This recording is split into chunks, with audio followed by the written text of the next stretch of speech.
চক্ষুদান দিল যেই জন্মে জন্মে প্রভু সেই, চক্ষুদান দিল যেই জন্মে জন্মে প্রভু সেই, দিব্যজ্ঞান হৃদয় প্রকাশিত, দিব্যজ্ঞান হৃদয় প্রকাশিত, প্রেম ভক্তি যাহা হইতে অবিদ্যা বিনাশ যাতে, প্রেম ভক্তি যাহা হইতে অবিদ্যা বিনাশ যাতে, বেদে গায়ে যাহার চরিত, শ্রী গুরু করুণা সিন্ধু অধম জনার বন্ধু, শ্রী গুরু করুণা সিন্ধু অধম জনার বন্ধু, লোকনাথে লোকের জীবন। আহা প্রভু কর দয়া দেহ মোহে পদ ছায়া, আহা প্রভু কর দয়া দেহ মোহে পদ ছায়া, এবে যশে ঘোষক ত্রিভুবন। হে গুরুদেব নয়, হে প্রভু পদ লইন শরণ, জয় প্রভু পদা, প্রভু পদা, প্রভু পদা, জয় প্রভু পদা, জয় জয় প্রভুপাদ, প্রভুপাদ, প্রভুপাদ, জয় প্রভুপাদ, নিতাই গৌর হরি বল, হরি বল, হরি বল, নিতাই গৌর হরি বল। হরে কৃষ্ণ। बहुत सुंदर। हरि बोल, हरि बोल, हरि बोल हरि बोल प्रभु जी। बहुत हरि बोल, हरि बोल, बहुत सुंदर। हरि बोल, हरि बोल सब में जो आता जाता आ जाए, मैं जो आपके धन अत्यंत व्याकुल थे कृष्ण के लिए, जो उनके प्राण थे, ऐसे का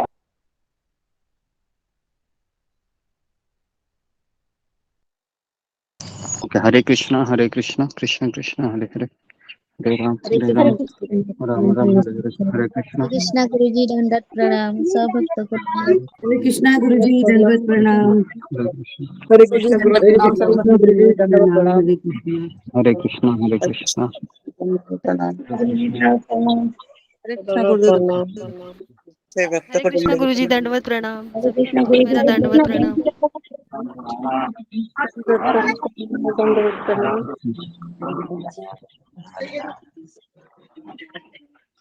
जी।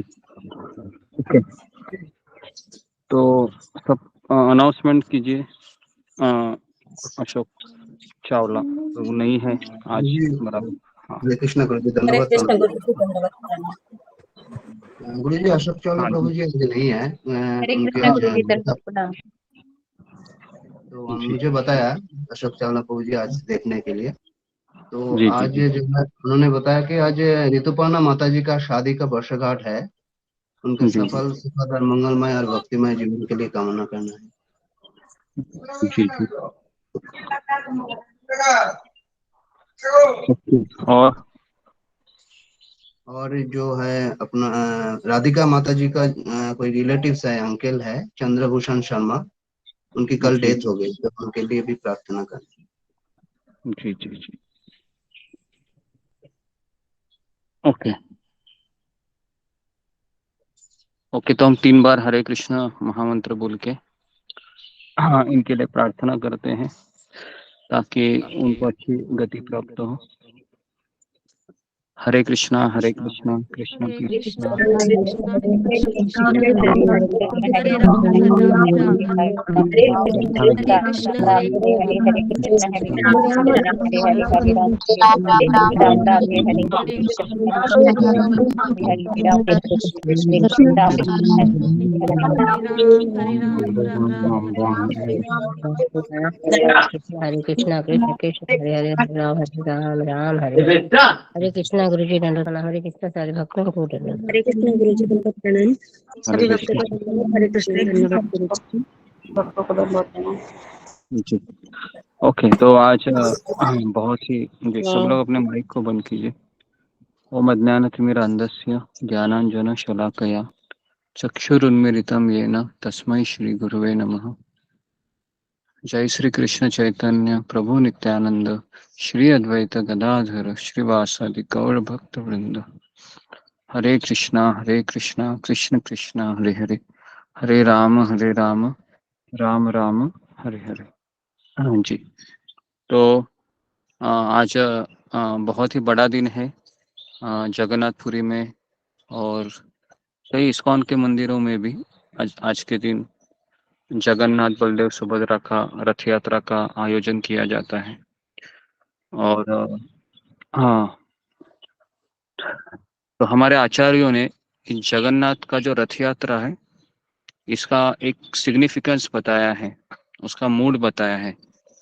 तो आज हम उसके ऊपर चर्चा करेंगे कि आज के दिन हमारा क्या मूड होना चाहिए, किस तरह से जगन्नाथ सुभद्रा बलदेव जी वह सड़क पर उतरकर दर्शन देते हैं, इसके पीछे क्या भावना होती है उनकी, और जो रथ खींचते हैं उस रथ खींचने का क्या भावना होता है।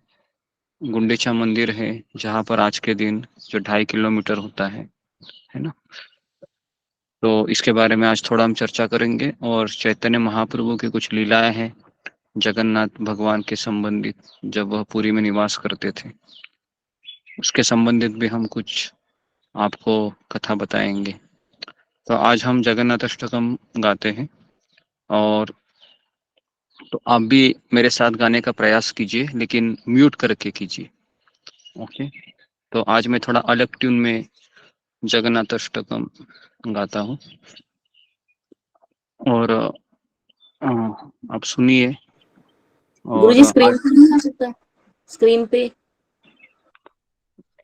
उसका पीडीएफ फाइल शेयर किया हुआ है ना, आप उसको देखिए। नहीं तो कोई स्क्रीन पे बोलने से अच्छा है कि आप अपने मोबाइल में भी देख सकते हैं। जगन्नाथ अष्टकम सर्च करेंगे तो आपको जगन्नाथ अष्टकम मिल जाएगा। और ठीक है, ठीक है, तो मैं अभी गाता हूँ।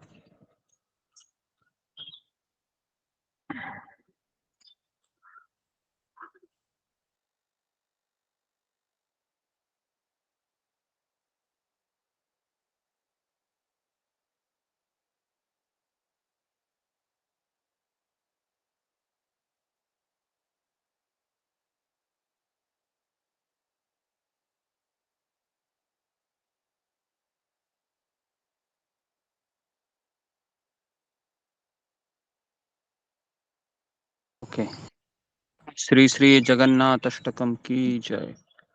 जय श्री जगन्नाथपुरी धाम की जय।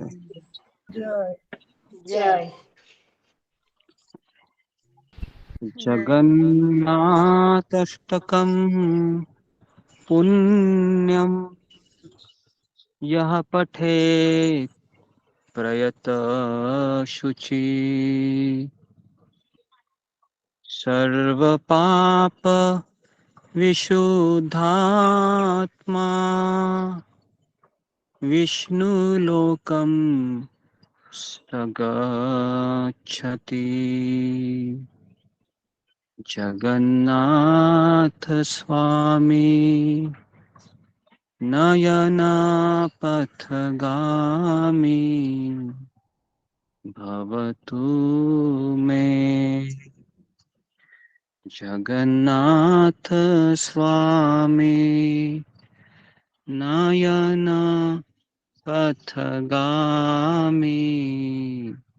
भवतु मे।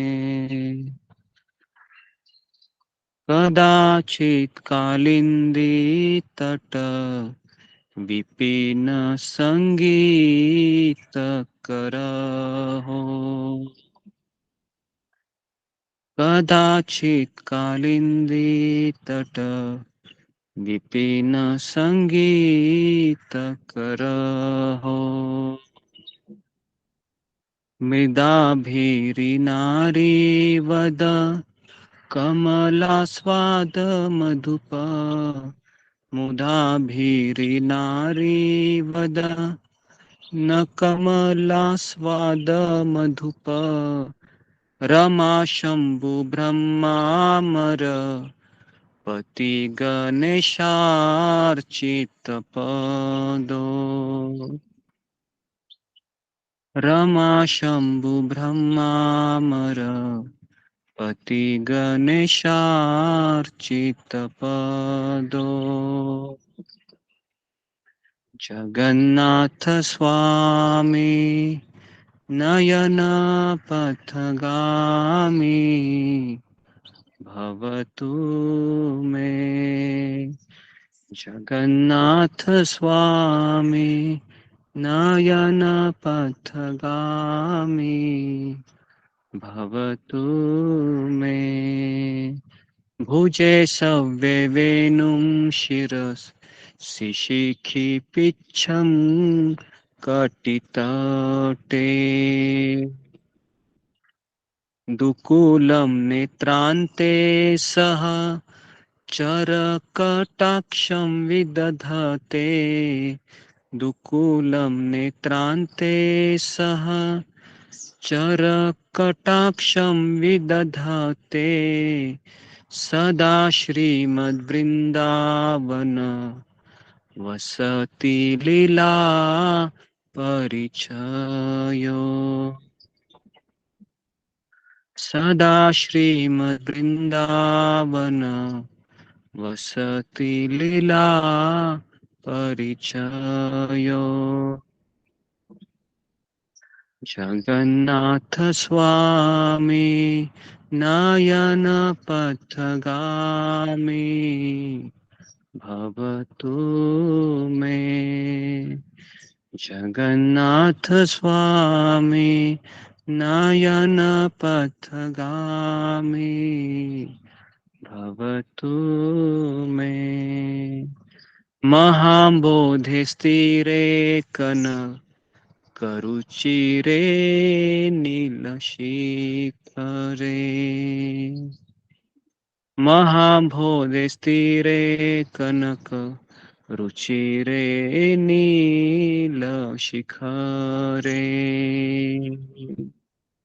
वसन् प्रासादान्त सह जबलभद्रेण बलिना सुभद्रा मध्यस्थ सकलसुरसेवावसरदो जगन्नाथ स्वामी नयन पथगामी भवतु मे जगन्नाथ स्वामी नयन पथगामी भवतु मे कृपा पारावार सजल जलद श्रेणी रुचिरो रमावाणी राम स्फुरद अमल पंकेरुहमुख सुरेंद्र आराध्य श्रुति गणशिखा गीत चरितो सुरेंद्र आराध्य श्रुति गणशिखा गीत चरितो जगन्नाथ स्वामी नयन पथगामी भवतु मे रथारूढो गच्छन् पथि मिलित भूदेव पटलै स्तुति प्रादुर्भावं प्रति पदम् उपाकर्ण्यः सदया दया सिन्धुर्बन्धु सकल जगताम सिन्धु सुतया जगन्नाथ स्वामी नयन पथगामी भवतु मे जगन्नाथ स्वामी नयन पथगामी भवतु मे परम ब्रह्म पीड कुवल जलोदल्लोत्फुल्लहनयनो निवासी नीलाद्रो निहित चरणो अनन्तः शिरसि रसानन्दी राधा सरस वपुरालिङ्गन सुखो जगन्नाथ स्वामी नयन पथगामी भवतु मे न वैयाचे राज्यं न च कनकमाणिक्यविभवम्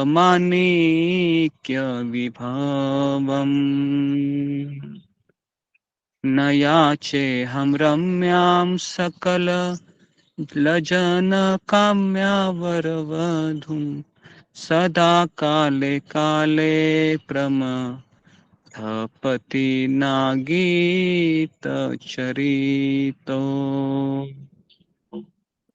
जगन्नाथ स्वामी नयन पथगामी भवतु मे हर त्वं संसारं द्रुत तरम असारं सुरपते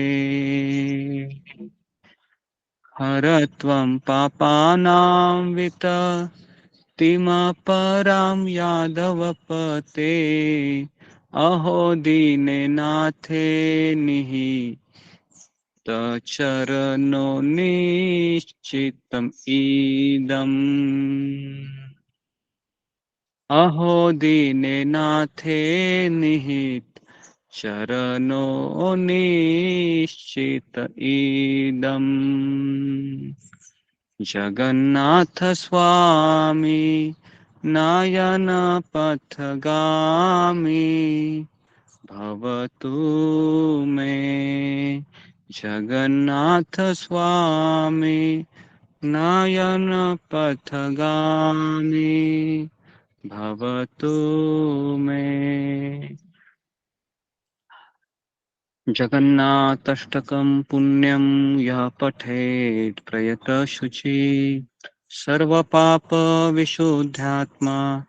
विष्णुलोकं स गच्छति श्री श्री जगन्नाथाष्टकं की जय श्री जगन्नाथपुरी धाम की जय श्री हरे कृष्ण हरे कृष्ण। हरे कृष्ण गुरु जी, दंडवत प्रणाम। तो अभी हम दंडवत प्रणाम। 2 मिनट हम कीर्तन करते हैं हरे कृष्ण थोड़ा सा। गुरु जी, दंडवत प्रणाम। हरे कृष्ण। गुप्त को दंडवत प्रणाम। जय जगन्नाथ जय जगन्नाथ जय जगन्नाथ स्वामी जय जगन्नाथ। है ना, तो मेरे पीछे प्रतिभा माता जी बोलो, आप है ना म्यूट करके आप मेरे पीछे बोलिए। थोड़ा सा हम 5 मिनट हम जगन्नाथ बल्ले सुभद्रा के लिए है ना कीर्तन करते हैं। ओके। जय जगन्नाथ जय जगन्नाथ जय जगन्नाथ स्वामी जय जगन्नाथ जी। जय जगन्नाथ जय जगन्नाथ जय जगन्नाथ स्वामी जय जगन्नाथ। जय जगन्नाथ जय जगन्नाथ जय बलदेव जय सुभद्रा। जय जगन्नाथ जय जगन्नाथ जय बलदेव जय सुभद्रा। जय जगन्नाथ जय जगन्नाथ जय बलदेव जय सुभद्रा। जय जगन्नाथ जय जगन्नाथ जय बलदेव जय सुभद्रा। जगन्नाथ स्वामी नयन पथगामी नयन पथगामी भवतु मे।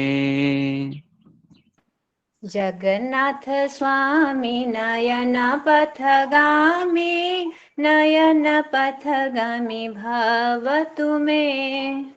जगन्नाथ स्वामी नयन पथगामी नयन पथगामी भवतु मे।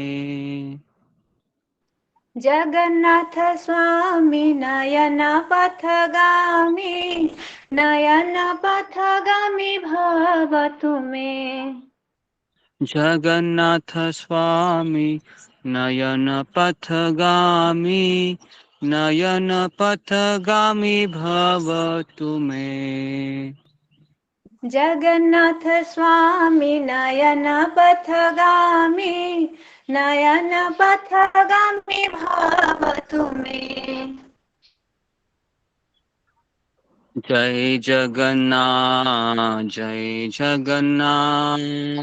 जय जगन्नाथ स्वामी जय जगन्नाथ। जय जगन्नाथ जय जगन्नाथ जय जगन्नाथ स्वामी जय जगन्नाथ। जय जगन्नाथ जय जगन्नाथ जय बलदेव जय सुभद्रा। जय जगन्नाथ जय जगन्नाथ जय बलदेव जय सुभद्रा। ओके, हरे कृष्ण। तो अभी हम आगे बढ़ते हैं। तो सबको कीर्तन अच्छा लगा? अच्छा, आशा जी गुरु जी बहुत अच्छा। जी गुरु जी। जय जगन्नाथ जय जगन्नाथ।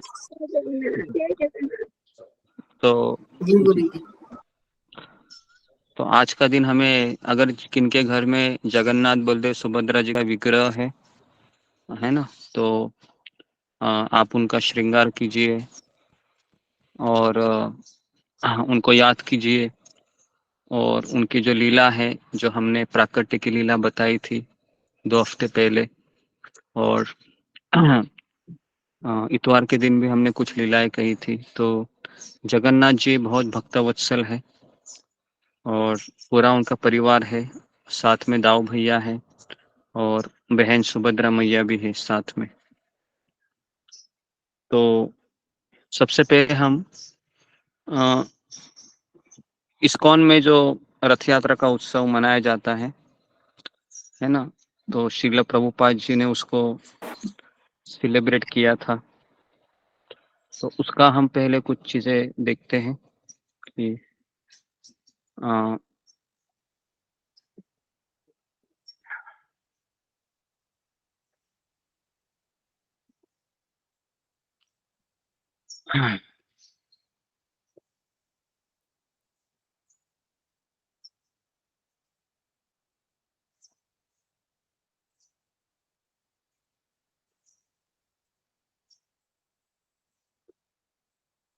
जी।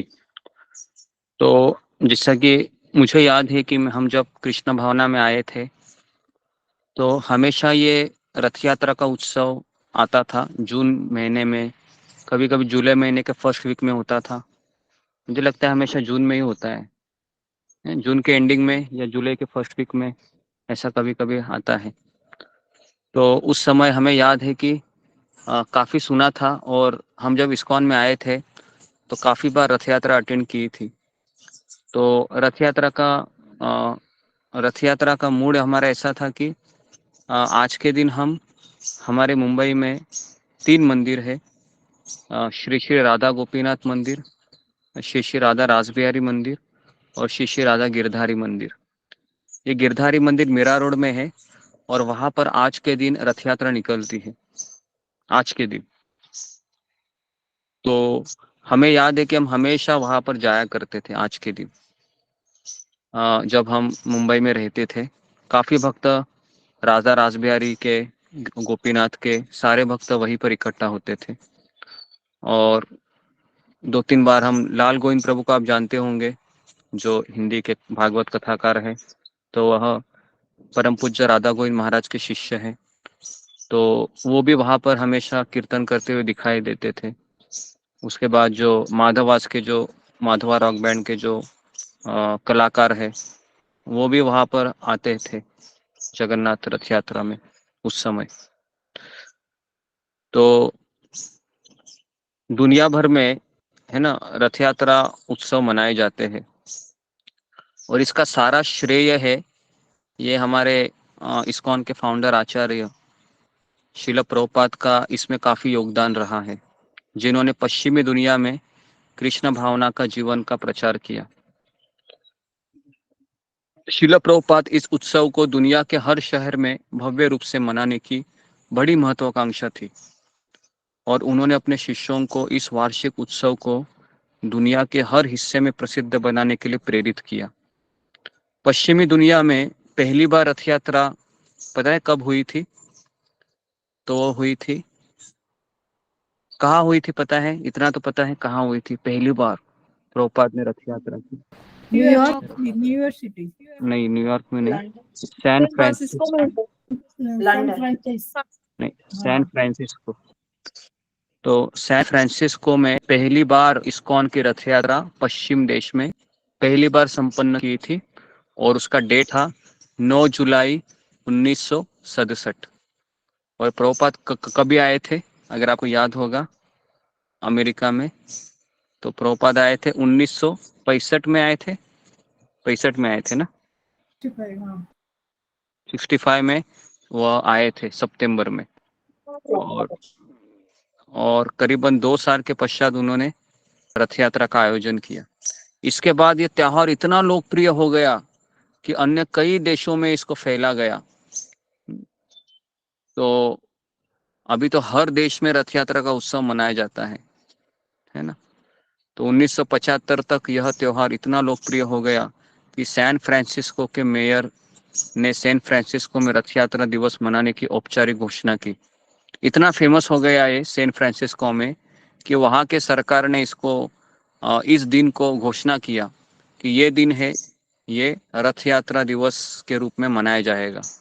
शिल प्रभुपाद के लिए रथ यात्रा आयोजन करने का विचार नहीं था, लेकिन वह बचपन में ही, अगर आपको पता होगा, अभय जब छोटे बच्चे थे तो उन्होंने अपने पिता से कहा था, क्या कहा था कि पिताजी मुझे भी जगन्नाथ बलदेव सुभद्रा का रथ बनाना है, मुझे भी इस तरह से रथ यात्रा संपन्न करनी है। तब वो 6 वर्ष के थे। उनके पिता ने एक छोटे रथ की व्यवस्था की और युवा अभय अपने पड़ोस में रथ यात्रा करते थे और उत्सव में भाग लेने वाले सभी भक्तों को वो प्रसाद वितरित करते थे। इस प्रकार अपने जीवन की शुरुआत से ही श्रील प्रभुपाद ने रथ यात्रा का संचालन करते थे और उसके बाद विश्वव्यापी उत्सव ये बन गया, है ना। कल ही हमने उत्सव के बारे में चर्चा की थी, है ना। तो उत्सव मतलब उत्साह से संपन्न किया जाता है उत्सव।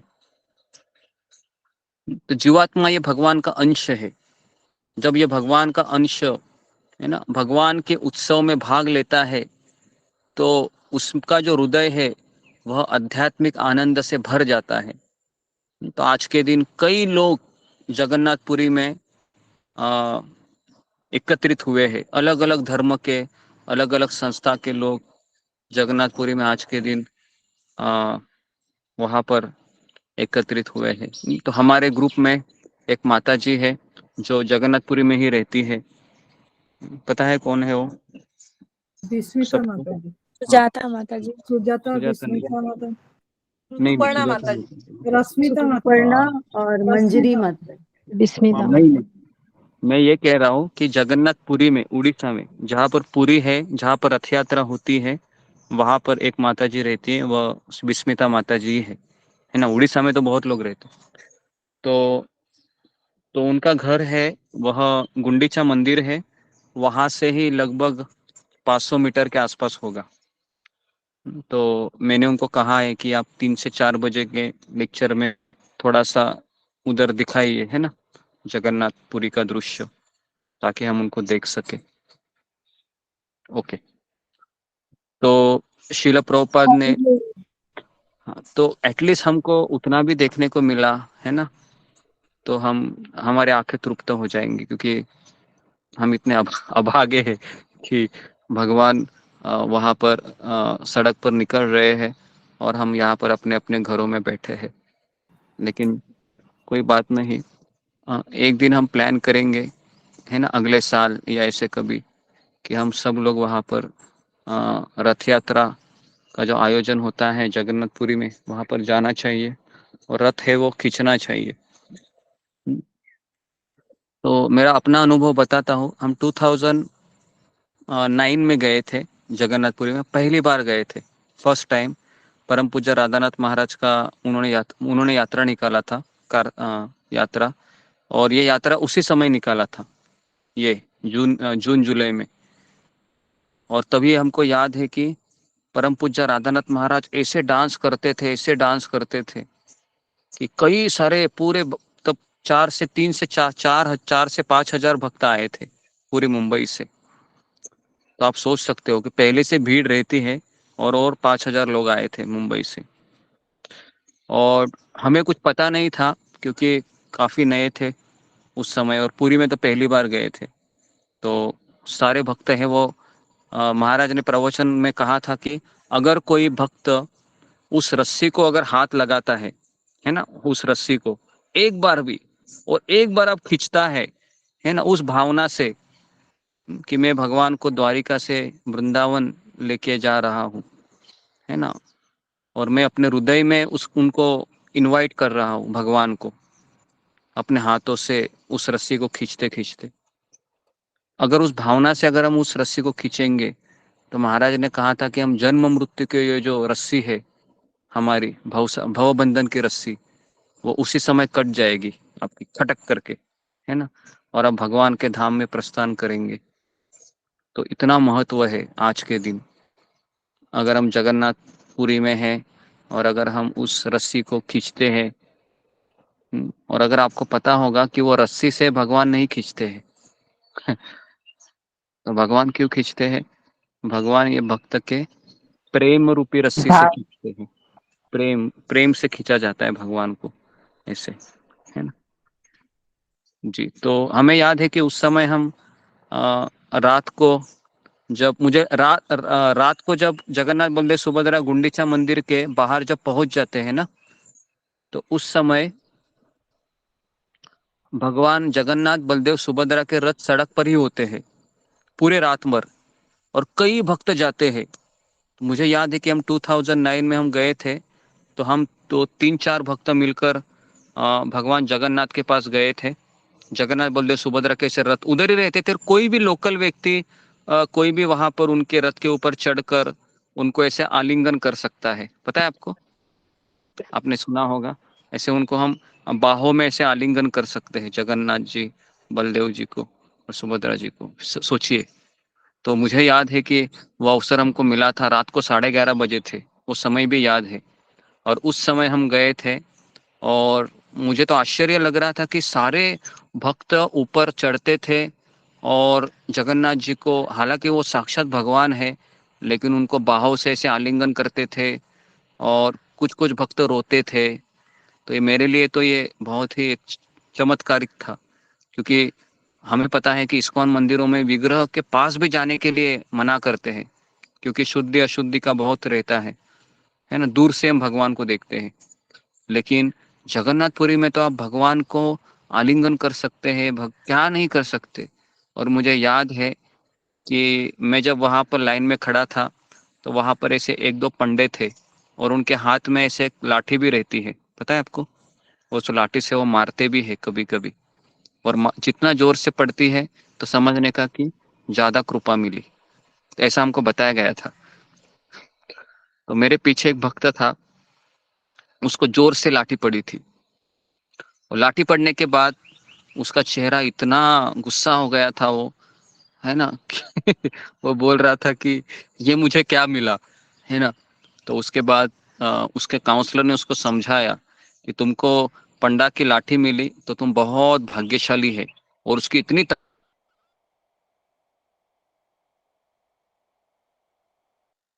उसको पता, उसको लगा कि हाँ अच्छा हो गया मुझे इतनी जोर से पड़ी। तो सुनने से है और फिर मैं आगे ही था, और मुझे किसी ने धक्का दे दिया, और तुरंत मैं जगन्नाथ जी के पास ही, वहां पर ही मैं एकदम गिर गया उनके सामने ही। और आश्चर्य था कि फेस टू फेस इनकी बड़ी बड़ी आंखें थी ऐसी, मुझे अभी भी याद है ना। और तो सब लोग आलिंगन कर रहे थे, तो मैंने भी आलिंगन किया, और भगवान को कहा कि हे कृष्ण भगवान, पता नहीं क्या मेरा सौभाग्य था कि मैं यहाँ पर आया हूँ। तो बस शिला प्रभुपाद के आंदोलन में है ना, हम भगवान भक्तों की सेवा करते रहे और जीवन के आखिरी समय तक है ना सेवा, आपका हरि नाम, आपकी कथा सुनते रहे, बस यही आशीर्वाद दीजिए। तो इस तरह से हमने उस समय प्रार्थना की थी और फिर हम कार्ट से नीचे उतरकर बलदेव जी सुभद्रा के रथ पे गए थे। तो ये हमें पता है उस समय, ये 2009 की बात है, लेकिन अभी मुझे पता नहीं है किस तरह से होता है। तो ये मैंने छोटा सा मेरा अनुभव बताया, आपसे शेयर किया। तो जी, तो इस तरीके से अभी हम देखेंगे कि क्या भावना होती है जब रथ है, जब खींचा जाता है। वह जो जगन्नाथ जी का मंदिर है वो किसका प्रतीक है, गुंडीचा मंदिर है ये किसका प्रतीक है, रस्सियाँ खींचने का क्या भाव है। तो ये सारा चीज अभी हम देखने का प्रयास करते हैं।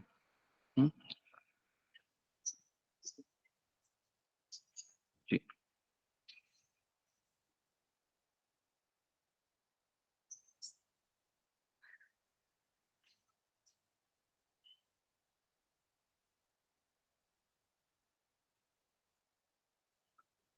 जी।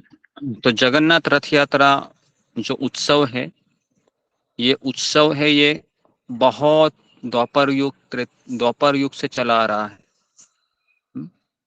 और भारत के जो जगन्नाथपुरी में होता है ये, और यह अपने भाई बलराम जी और बहन सुभद्रा के साथ कृष्ण की वापसी का जश्न मनाते हैं, जो उनकी युवावस्था का अति स्थान है। तो भगवान श्री कृष्ण द्वारा श्री नारद को शास्त्रों में यह उल्लेख किया गया है कि जहाँ भी मेरे भक्त मुझे याद करते हैं और मेरी नाम और महिमा का जाप करते हैं, वहाँ मैं हमेशा उपस्थित रहता हूँ। तो भगवान श्री कृष्ण नारद मुनि को कहते हैं, यत्र वो श्लोक इस तरीके से है कि यत्र गायन्ति मद भक्ता, जहाँ पर मेरे भक्त हमेशा मेरा गायन करते हैं। तो ना हम, भगवान कहते हैं कि मैं वैकुंठ में नहीं रहता हूँ और ना मैं योगी जनों के हृदय में रहता हूँ, जहाँ पर मेरे भक्त मेरा कीर्तन करते वहां पर मैं रहता हूँ। और आज हम हजारों की संख्या में एक साथ भगवान को याद करने के उद्देश्य से वहां पर आए हैं।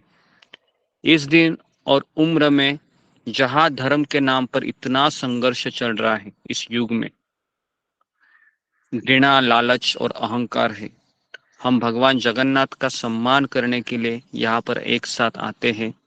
जगन्नाथ का अर्थ है ब्रह्मांड के भगवान, पिता, सभी जीवों की माता। वेदांत सूत्र में कहा गया है, जन्म आदि अस्य यथा, कि कृष्ण ही परम सत्य है जिससे सब कुछ और हर जीव निकलता है। वास्तविक धर्म वह है जो हमारे हृदय में भगवान के प्रति बिना किसी इच्छा, बिना किसी स्वार्थ है ना से हम जब भगवान के प्रति प्रेम का प्रदर्शन करते हैं, वो वास्तविक धर्म है। भगवान के लिए प्रेम जो सभी जीवों के हृदय में सुप्त है, भगवान के पवित्र नामों के जप से जागृत किया जा सकता है।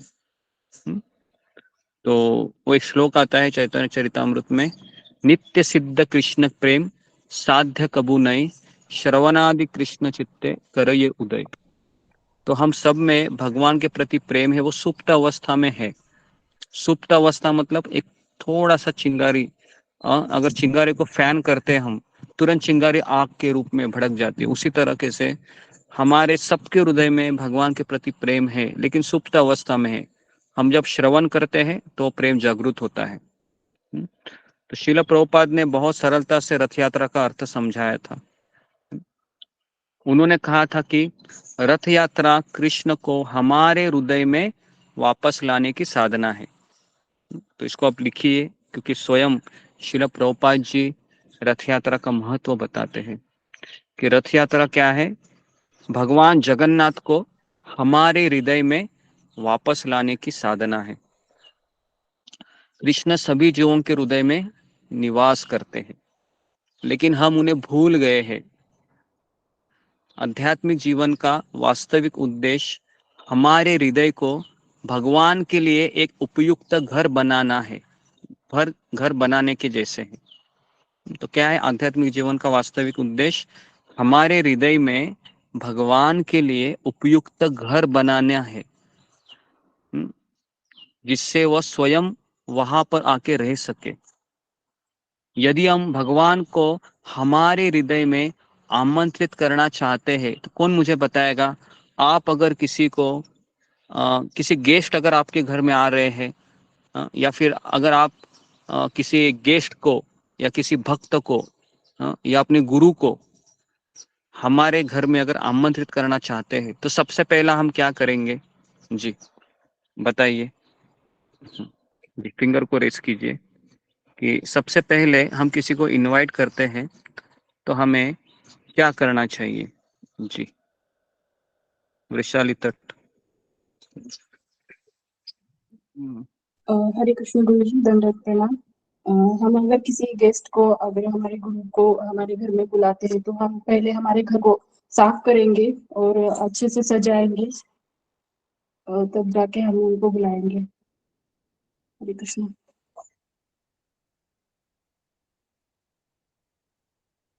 ओके, और क्या करेंगे? साफ करेंगे, उसके बाद क्या करेंगे? घर को सजाएंगे अच्छे से, सजाएंगे। उनके लिए, ओके। उनके स्वागत की तैयारी करेंगे हम। जी जी जी। तो पहला काम है कि अगर हम किसी को अपने घर में बुलाते हैं तो हम पहले घर की साफ सफाई करते हैं, है ना। और दीपावली में हम देखते हैं जब प्रभु रामचंद्र वापस अयोध्या आते हैं उसका प्रतीक होता है। तो इसके लिए सारे लोग उस समय दीपावली के समय क्या करते हैं? घर में साफ सफाई करते हैं, है ना। आप सब लोग करते होंगे। तो जी, तो यहाँ पर श्रील प्रभुपाद बताते हैं कि यदि हम भगवान को, अभी हमारा हृदय है ये घर के जैसा है, और अगर मेरे हृदय में मैं भगवान को बुला रहा हूँ तो सबसे पहले मुझे क्या करना चाहिए? मुझे मेरे हृदय को स्वच्छ करना चाहिए, है ना। तो इसके लिए यदि हमारे हृदय में काम, ईर्ष्या, अहंकार, लोभ, क्रोध, माया का मैल जमा है और हमारे हृदय में अगर भगवान को बुलाना अगर चाहेंगे तो भगवान वहां पर रहना पसंद करेंगे क्या? नहीं। हाँ, अगर आपको कभी नहीं, अगर आपको बुलाया जाए कि चलो आप मेरे घर आ जाइए, लेकिन मेरे घर में बहुत कूड़ा कचरा है, इधर उधर सब फेंका हुआ है ना, है ना, रात को सोए थे वो सब उधर ऐसा के ऐसा पड़ा है, तकिया वगैरह बराबर है, कुर्सी में भी बहुत सारा सामान है, और अगर आपको बुलाएंगे और आप आने के बाद क्या करेंगे? अरे आपने मुझे बुलाया लेकिन बैठने के लिए भी जगह नहीं है। समझ में आ रहा है? क्योंकि सब जगह पर गंदगी है, तो हम स्वयं भी वहां पर जाना पसंद नहीं करेंगे। तो भगवान को अगर हम बुलाते हैं तो सबसे पहले हमारे हृदय में जो काम है, ईर्ष्या है, अहंकार है, उसका हटाना चाहिए। तो इसके लिए हम जपा करते हैं। जपा करने का अर्थ ही क्या है? जपा करने का अर्थ यही है कि हमारे अंदर का गंदगी हम धो रहे हैं, धो रहे हैं। और रोज धोना पड़ता है हमको, रोज धोना पड़ता है ना। एक दिन भी नहीं धोएंगे तो क्या होगा? जी कौन मुझे बताएगा? मान लो मैं एक दिन घर नहीं साफ करूंगा मैं, या फिर मैं एक दिन भी हरि नाम का जप नहीं करूंगा, जी तो क्या होगा? बताइए जी, सोमाकर। हाँ जी समझ गई। अगर हम रोज डेली साफ नहीं करेंगे तो फिर से मैल जमेगा, फिर से धूल जम जाएगा हम उस जगह पर, तो इसलिए हमको डेली साफ करना चाहिए। हाँ, डेली साफ करना चाहिए जी। तो इसके लिए अगर कोई 300 साल के 365 दिन होते, 364 दिन वो जप करेगा और एक दिन जप नहीं करेगा तो क्या होगा? क्या होगा? वो 365 दिन जितना उसने साफ सफाई किया है वो 366वें दिन क्या होगा? वापस वापस माया में गंदा पड़ होगा, वापस गंदा होगा। धूल जम जाए। हाँ, तो इसके लिए रोज साफ करना जरूरी है हमको, है ना। ऐसा होता है कि हम हमारे घर में एक दिन झाड़ू नहीं मारेंगे तो चलेगा क्या? देखो आप अभी, है ना, एक दिन भी झाड़ू नहीं मारेंगे तो क्या होगा कि सारी गंदगी, है ना, और ज्यादा जमा होगी। तो इसके लिए हमें रोज साफ करना चाहिए। इस दुनिया में हर महान आध्यात्मिक पथ का उद्देश्य एक ही है कि हमारे हृदय को साफ करना चाहिए, जिसमें विनम्रता, सहनशीलता, धैर्य जैसे सद्गुण वहाँ पर सद्गुणों का वहाँ पर निवास हो। तो इस तरीके से श्रील प्रभुपाद जी रथ यात्रा का महत्व बताते हैं, है ना, रथ यात्रा की महिमा।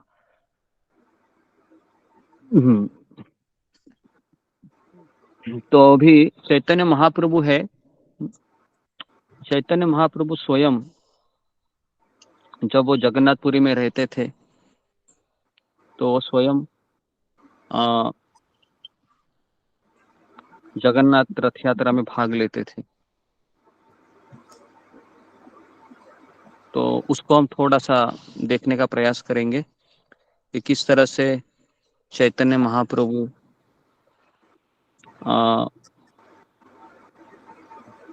जी ओके।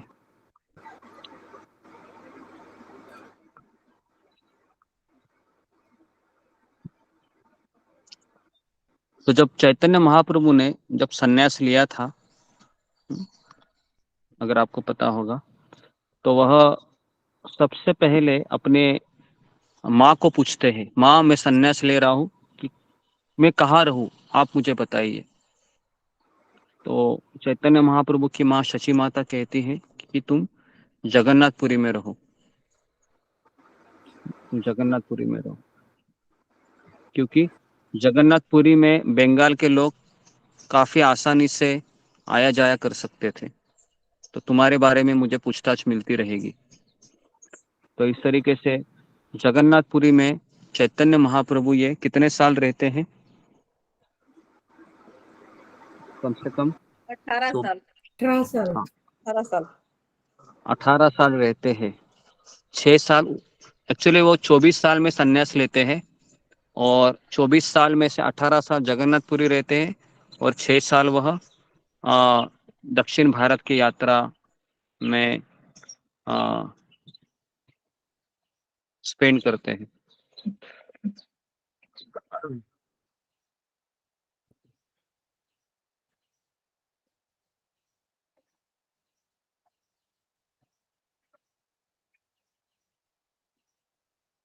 तो आज के दिन है, जो मंदिर के सेवक होते हैं जगन्नाथपुरी में, वो जगन्नाथ जी, बलदेव जी और सुभद्रा मैया का बहुत बड़ा विशाल रथ पर उनको बिठाते हैं, और भक्त लोग हैं इन रथों को खींचकर गुंडीचा मंदिर तक ले जाते हैं, जहां श्री जगन्नाथ, श्री बलदेव और श्री सुभद्रा जी 1 सप्ताह तक विश्राम करते हैं।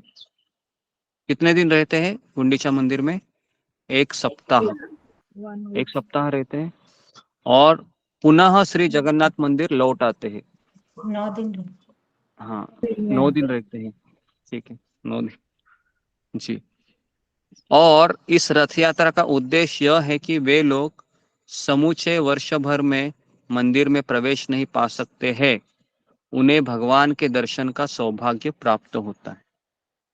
तो जगन्नाथ जी का दर्शन है, अंदर है, ये नॉन हिंदू लोग नहीं जा सकते, जो हिंदू लोग हैं उन्हीं को प्रवेश है।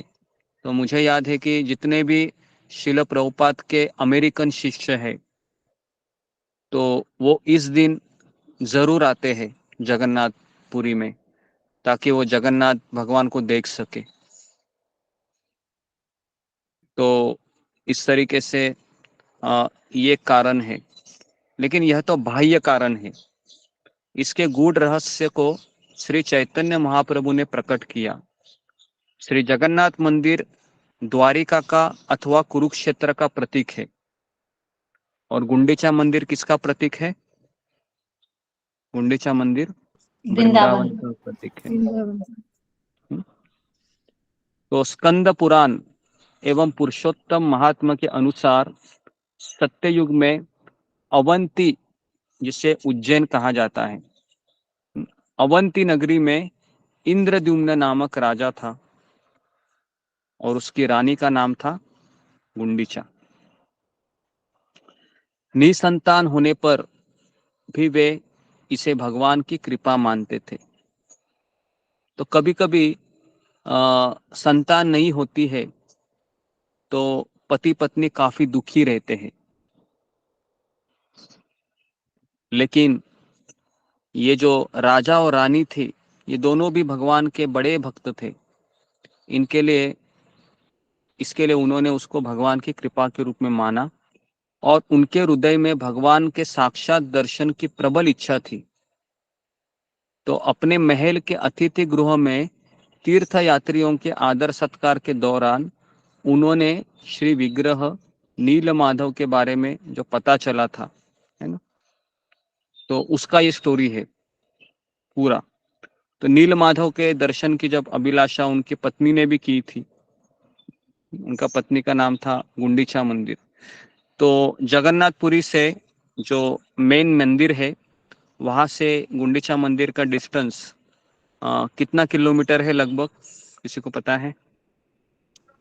अभी 2.5 किलोमीटर है। बोला था 2.5 किलोमीटर 2.5 किलोमीटर नेट से 3 किलोमीटर है, 3 किलोमीटर।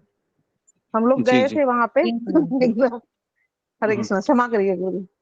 ओके, तो लगभग 3 किलोमीटर है। ओके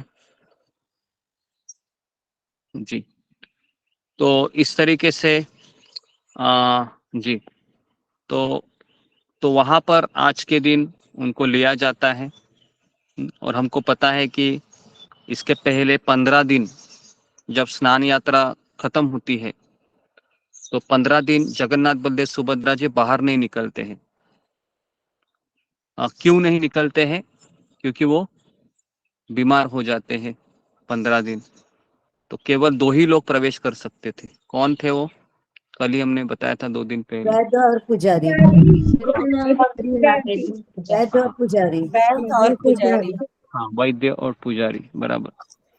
तो आज के दिन बंगाल, ओडिशा, बिहार और भारतवर्ष के अन्य स्थानों से लगभग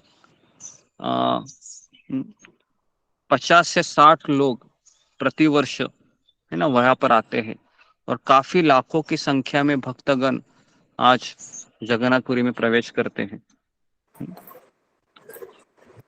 तो जी, तो इसके लिए आज का जो दिन है ये इसलिए महत्वपूर्ण है क्योंकि हम स्वयं भगवान को द्वारिका से हम भगवान को वापस लेके आते हैं, वापस लेके आते हैं। तो रथ यात्रा का महत्व यह है कि जटिल भावनाएं मतलब भगवान को भावग्राही जनार्दन कहा गया है। भगवान को रसराज कहा गया है, रसराज श्री कृष्ण। तो जटिल भावनाएं है भव्य रथ यात्रा उत्सव का प्रतीक है, जो इस घटना को भगवान कृष्ण की द्वारका में उनके धूमधाम से वृंदावन वापसी के साथ उनके हृदय की धड़कन को, है ना, पूरा करने के लिए जोड़ते हैं। द्वारका का महल जगन्नाथ के निवास का प्रतिनिधित्व करता है, जो भगवान कृष्ण के शानदार जो उनका निवास है ना, द्वारिका में। और जगन्नाथपुरी में कृष्ण और उनके जो भाई है कलयुग के इस घोर युग में अपने भक्तों के कष्टों को दूर करने के लिए वह यहाँ पर निवास करते हैं, नीलाचल में।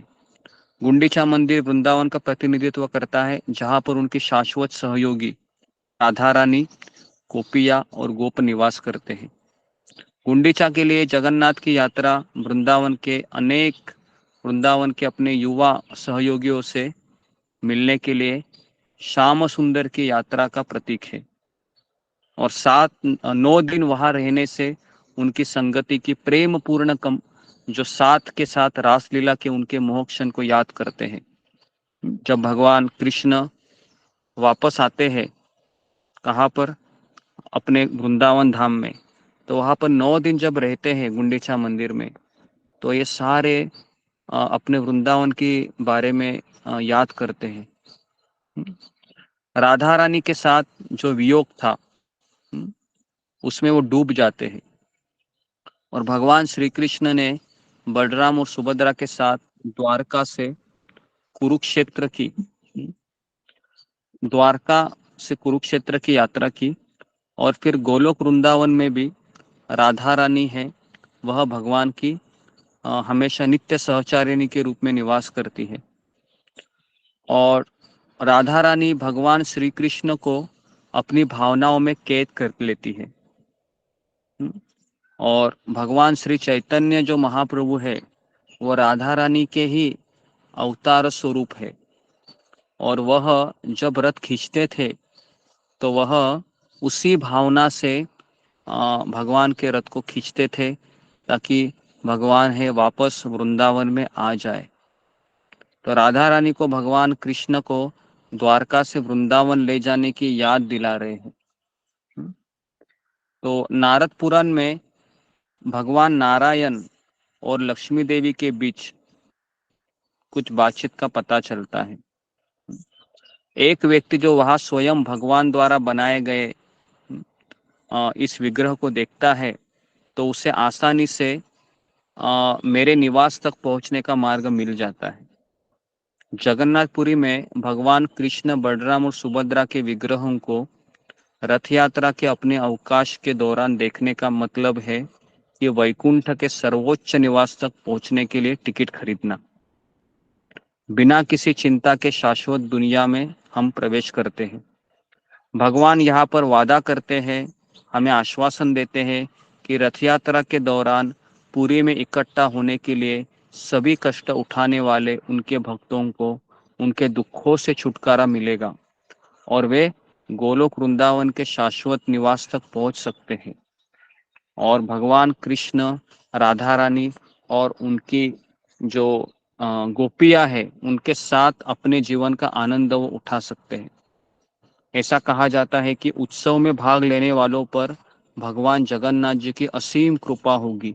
जैसे पहला है कि जगन्नाथ की दयालु बड़ी दो आंखों की दृष्टि से भक्त को मन की सूक्ष्म शुद्धता और आध्यात्मिक उन्नति का आशीर्वाद मिलेगा।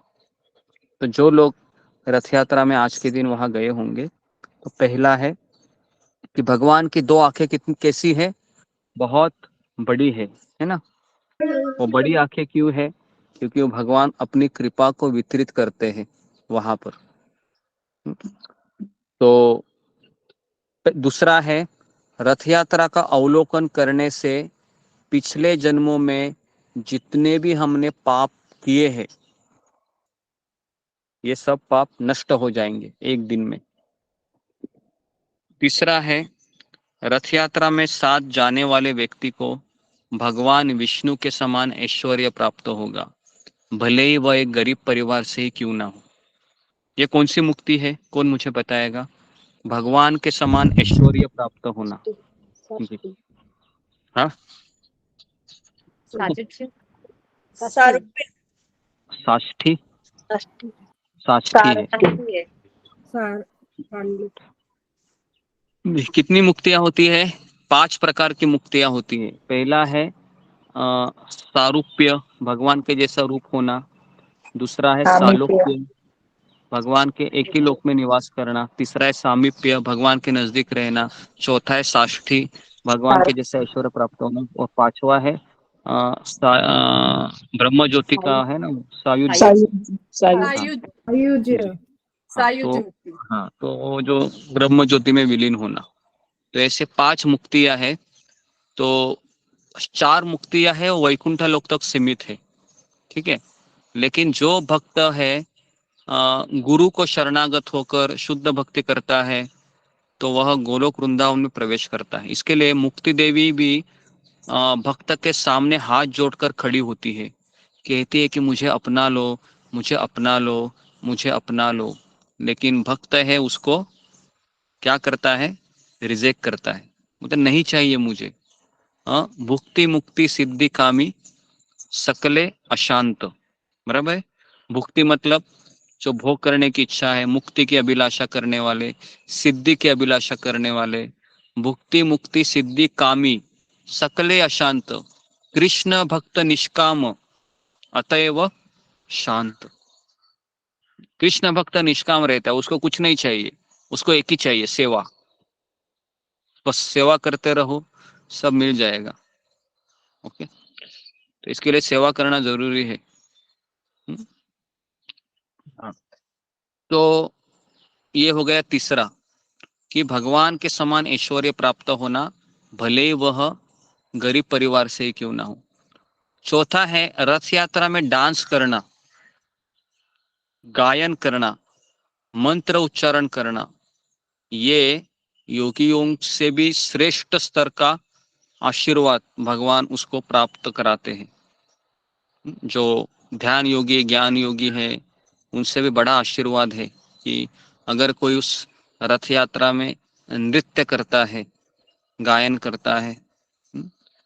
पांचवा है किसी भी तरह से रथ यात्रा में सक्रिय सेवा करने से भगवान जगन्नाथ का परम आशीर्वाद प्राप्त होता है।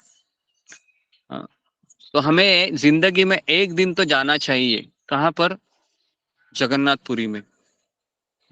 एक दिन जिंदगी में जब रथ यात्रा होती है, उस रस्सी को, आपको पता है, उस रस्सी को स्पर्श करने के लिए भी कई लोग वहां पर मर भी जाते हैं, पता है?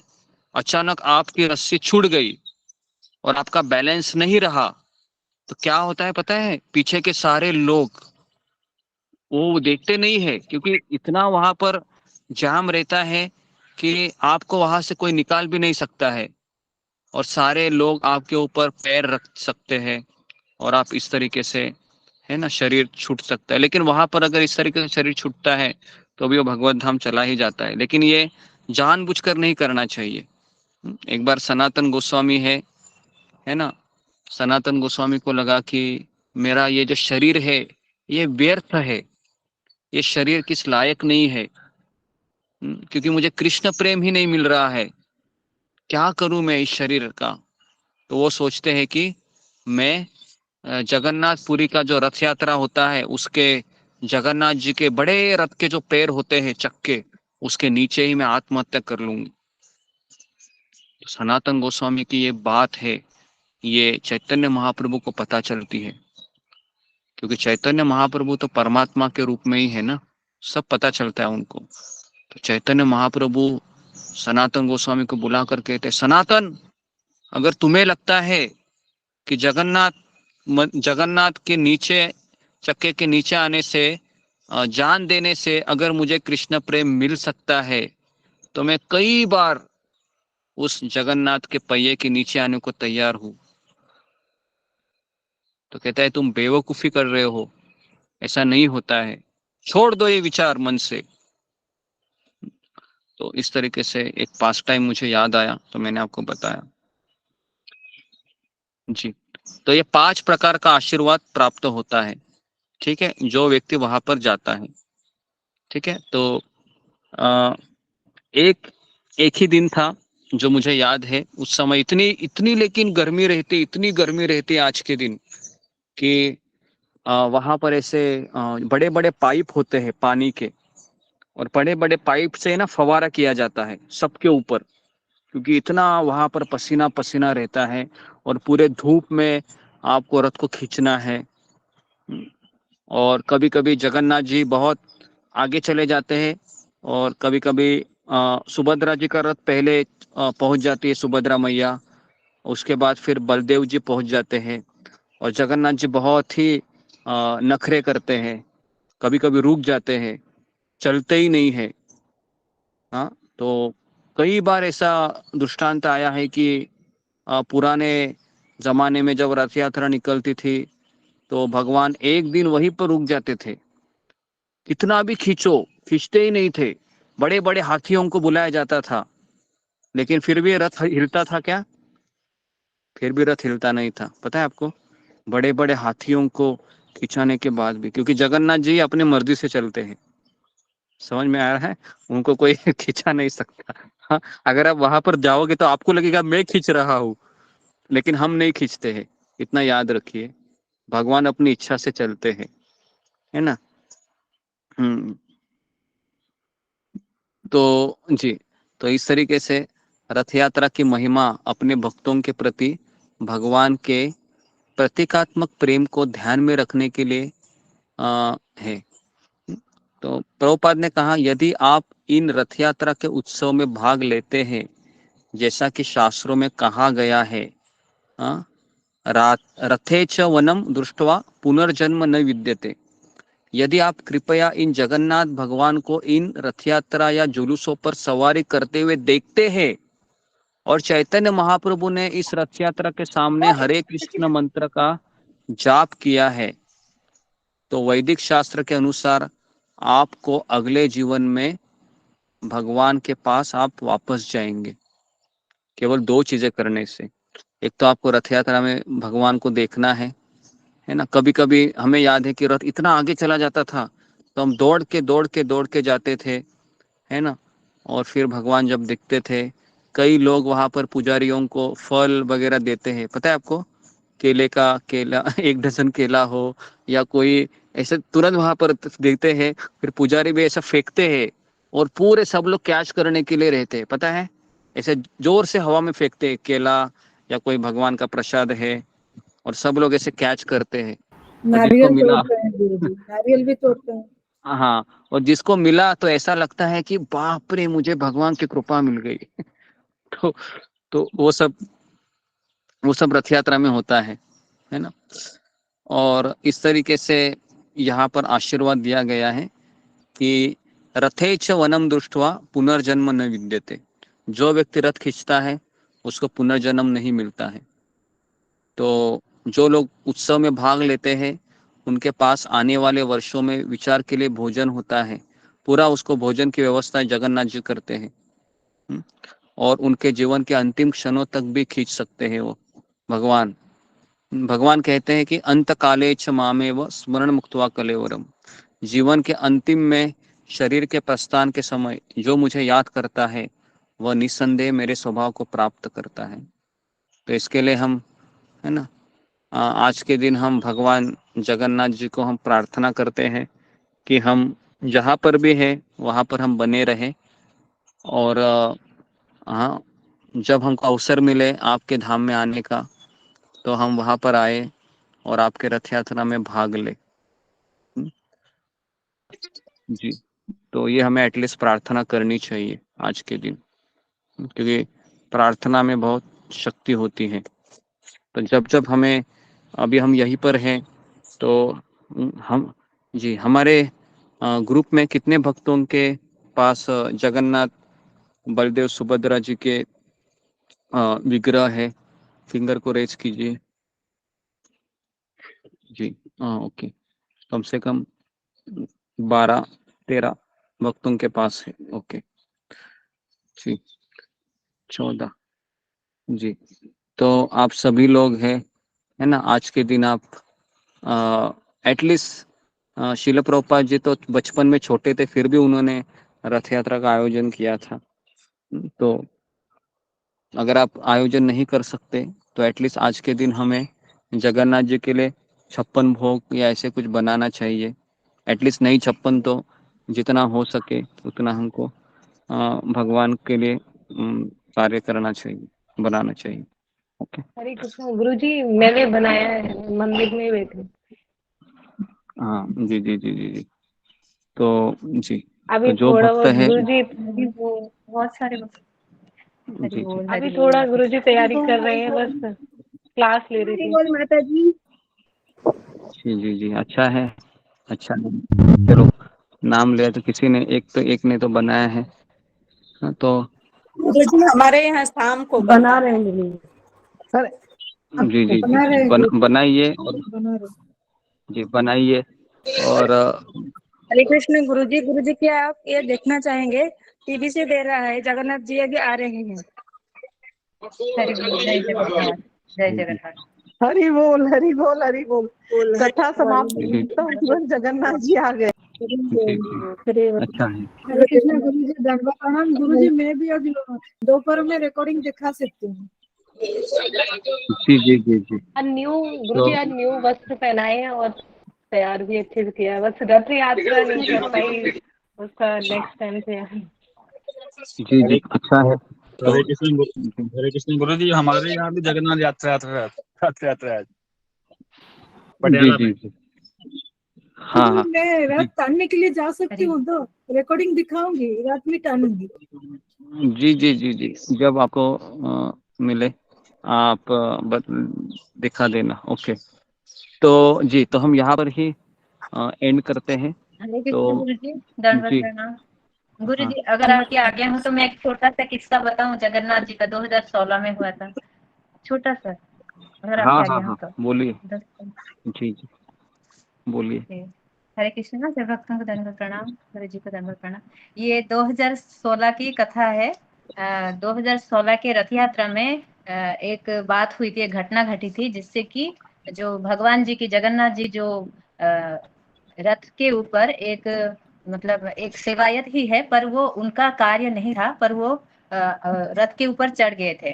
तब इसीलिए भगवान की जो कार्य होते हैं उसमें विलंब हो गया, मतलब लगभग 2-2.5 घंटा लेट हो गया। उसके बाद उसके पीछे एक कारण, जैसे कि विदेशी, मतलब जो रशिया से कुछ भक्त आ रहे थे, तो आते आते वहां पे रशिया से वो दिल्ली पहुंच गए, पर दिल्ली पे उनको पता चला कि उनकी फ्लाइट जो है, जो पुरी का आने, भुवनेश्वर का आएगा, वो मतलब 2 घंटा लेट है।